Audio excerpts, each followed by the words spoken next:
প্রিয় শ্রোতাবৃন্দ, আমি আপনাদের সামনে আলোকপাত নং 167 নিয়ে আলোচনা উপস্থাপন করছি। আলোকপাতটির শিরোনাম হলো ফেরাউন ও তার সিপাহীদের কুফরি তথা নাস্তিক্যবাদ প্রসঙ্গে। শিরোনাম সংশ্লিষ্ট সূরা আল কাসাস এর 39 নং আয়াতটি তেলাওয়াত করা হলো। আউযু বিল্লাহি মিনাশ শাইতানির রাজিম। বিসমিল্লাহির রহমানির রহিম। ওয়াস্তাকবারা হুয়া ওয়া জুনুদুহু ফিল আরদি বিগাইরিল হাক্কি ওয়া জান্নু আন্নাহুম ইলাইনা লা ইউরজাউন।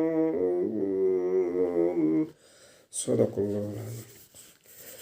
এবার শিরোনামের আলোকে আয়াতটির ব্যাখ্যামূলক বক্তব্য এখানে পেশ করা হলো। আয়াত 39, মহান আল্লাহ বলেন, নাস্তিক বাদশাহ ফেরাউন এবং তার বাহিনীর লোকেরা অন্যায়ভাবে আল্লাহর জমিনে বিশাল ওয়াচ টাওয়ার নির্মাণ, ফেরাউনি মূর্তির উপাসনার প্রচলন এবং নবীগণের তাওহীদের দাওয়াত অস্বীকারকরণের মাধ্যমে দাম্ভিকতা, অহংকার ও অহমিকা প্রদর্শন করল।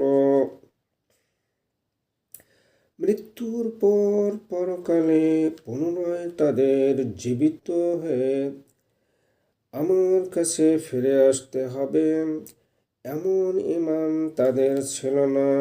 মাআযাল্লাহ। রাষ্ট্রীয় দায়িত্বশীল মুসলিম ভাই ও বোনেরা, কাউকে স্মরণীয় ও পূজনীয় করে রাখার উদ্দেশ্যে রাষ্ট্রে কোনো মূর্তি স্থাপনের সিদ্ধান্ত দয়া করে বর্জন করুন।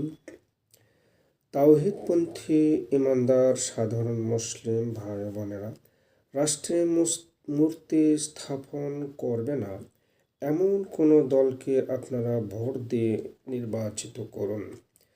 স্মরণীয় শহীদদের জন্য মহান আল্লাহর দরবারে দোয়া করুন।